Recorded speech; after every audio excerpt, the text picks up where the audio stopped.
البلاغ المبين. Nandito mag-uunahan sa pagtuturo sa iyo kung paano ang paghugas ng parte ng katawan, paano ang pagsala. Ituturo po namin na walang alinlangan sapagkat ang tanging hangad namin ay magkaroon kaming kabutihan mula sa pagtuturo namin sa iyo. Sabi ni Propeta Muhammad sallam, ang sino mang yumakap sa Islam ay lahat ng kasalanan mo, kung ano mong nagawa ng kasalanan mo noon, nung ikaw ay nagsasabi ng Asyhadu an la ilaha illallah wa asyhadu anna Muhammadar Rasulullah, lahat ng kasalanan mo ay binura na ni Allah at pinatawad na ni Allah, at yung mga nagawa mong kabutihan, mananatili yun sa iyo. At yung kasamaan na nagawa mo, mula nang ikaw ay nagkaroon ng kaisipan, ay gagawing kabutihan iyon ni Allah subhanahu wa ta'ala at idadagdag doon sa mga nagawa mong kabutihan.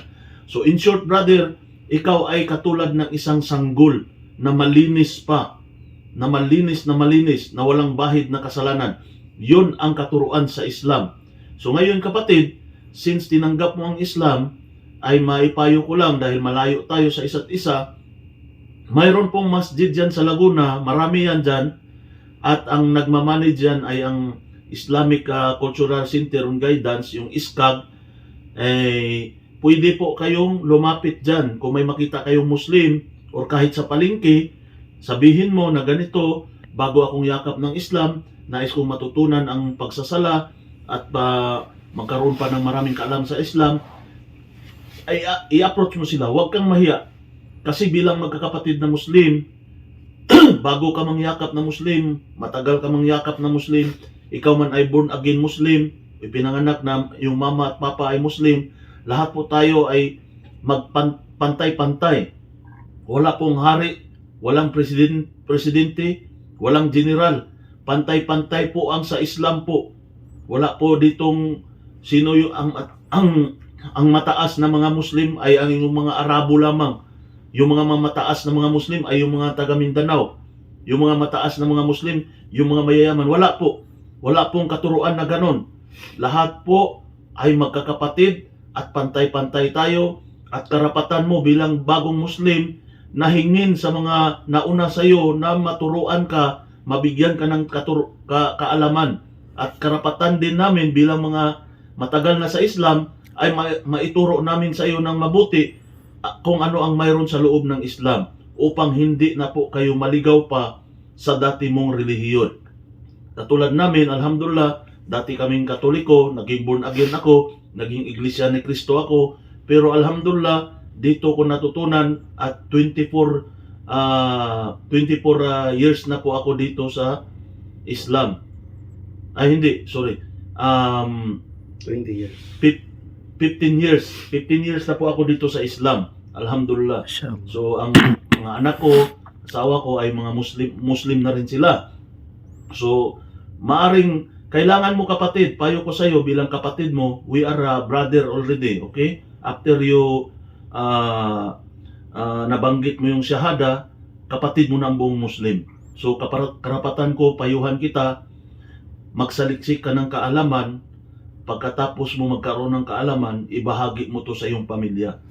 Huwag mong hayaan yung pamilya mo ay masadlak doon sa tinatawag na parusa ng ating dakilang tagapaglikha na si Allah subhanahu wa ta'ala, na mapupunta sa naglalagablab na apoy ng impyerno. So, kailangan mo magsaliksik ng kaalaman upang maibigay mo sa kanila ng tama. Kagaya ng kami, nagsaliksik kami ng kaalaman, ngayon, naipaliwanag namin sa iyo yung Islam ng maayos. Ngayon, tinanggap mo dahil naintindihan mo at naipaliwanag namin ng mabuti sa iyo. So, ganon din po, na karapatan ng iyong pamilya na malaman na ang reliyong Islam pala ang tunay at ganap at makatotohanan na siyang magliligtas ng sangkatauhan tungo sa parusa ng dakilang tagapaglikha na tinatawag na impyerno. So, ngayon, brother, pagsikapan mo bilang payo ko bilang kapatid namin ay pagsikapan mo magkaroon ng kaalaman at ituro mo ito sa mga kakilala mo, kaibigan mo, kakamping gantimpala po na kakaabang sa atin. Wala tayong hangad, wala tayong na kailangan natin magkapira dito, wala po.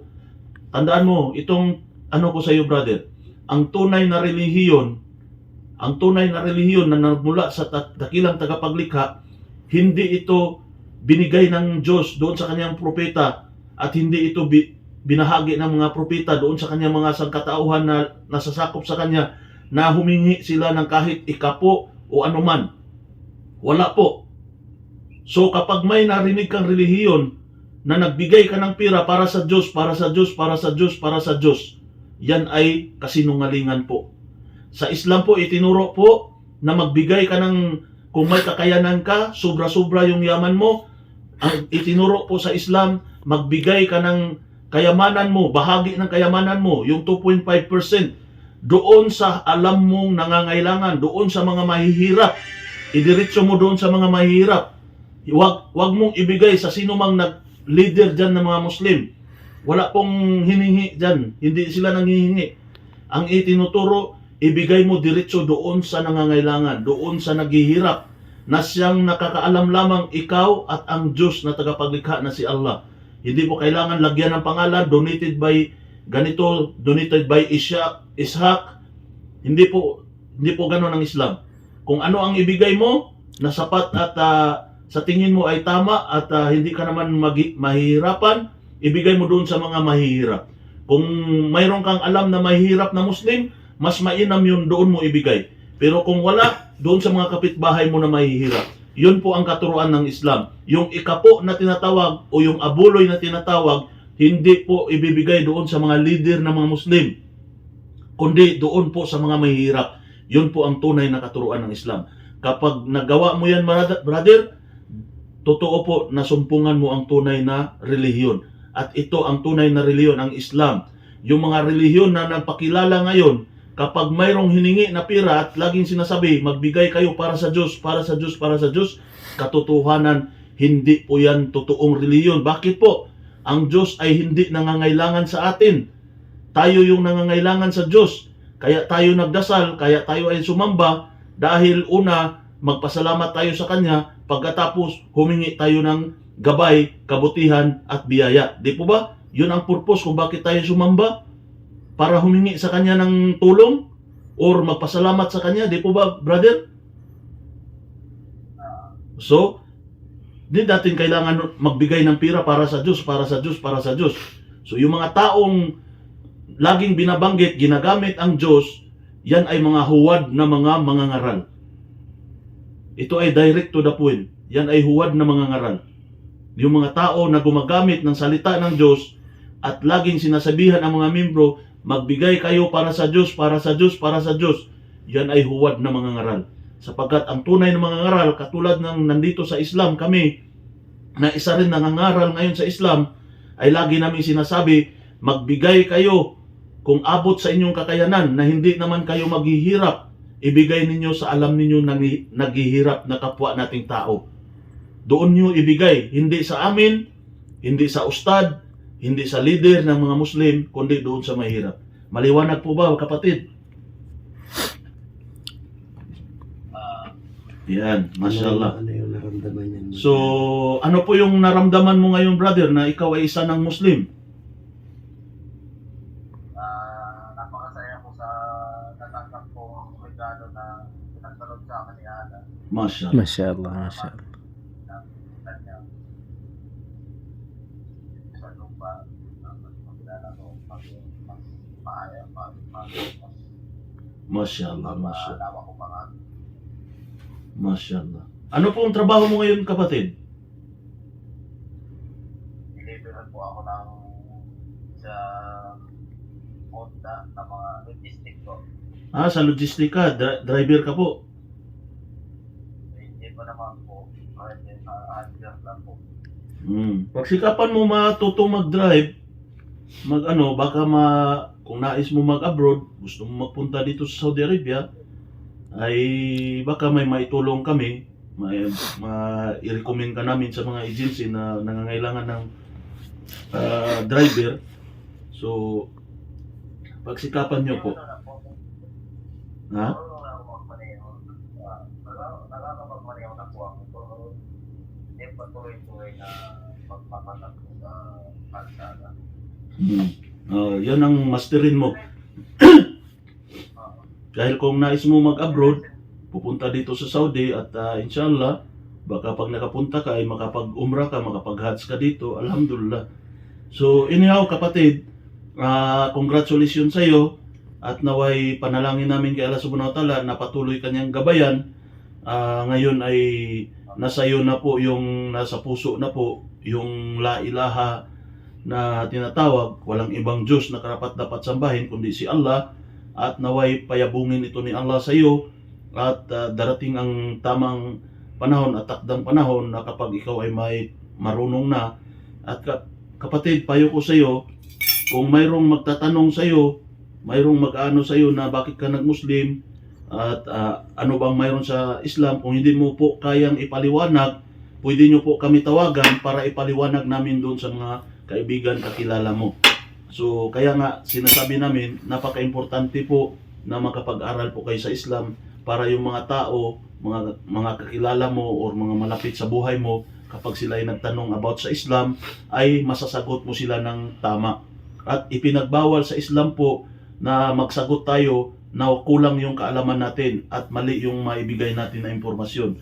So napakahalaga kapatid na mapag-aralan natin ang Islam. Nang sa ganun, maibahagi natin ito sa mga taong nais malaman kung ano ang mayroon sa Islam.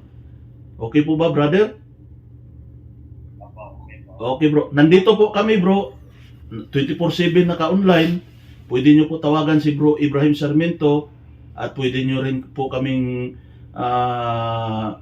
sabihan kung mayroon kayong nais na malalaman sa pagiging Muslim mo. At the same time, kung mayroon pong mga kaibigan mo kakilala magtatanong, i-refer nyo po sa amin. Or kung may kakilala ka dyan na mga malapit dyan sa lugar mo na mga Muslim, pwede nyo po silang kausapin at ipaliwanag sa pamilya mo kung ano ang mayroon sa Islam. Okay po bro? So congratulations bro, magkapatid na po tayo. Mas matimbang ang pagiging kapatiran ng Muslim kaysa kadugo natin. Ang kadugo natin, kung hindi sila nanatili silang hindi Muslim, ay mahal natin sila bilang kapatid na kadugo. Pero mas matimbang ang kapatiran sa Islam. Tandaan mo yan kapatid.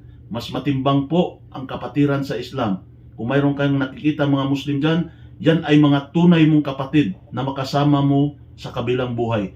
Ngunit nakakalungkot kung ang ating mga mahal sa buhay kapag hindi nila masumpungan at mayakap ang Islam, kapatid lamang natin sila dito sa dunya, pero pagdating sa kabilang buhay, magkakahiwalay-hiwalay tayo. Sila ay, inshallah, naway gabayan sila at hindi sila maipasok doon sa parusa ni Allah Subhanahu wa Ta'ala. So, kaya pagsikapan mo kapatid na matutunan mo ang Islam, nang sa ganon maakay mo sila patungo sa kabutihan at makasama mo sila yung tinatawag na life everlasting. Doon natin makakamtan yung pagsasama doon. Okay brother? Maraming salamat po. Okay bro, thank you. Salam. Congratulations. Mabruk.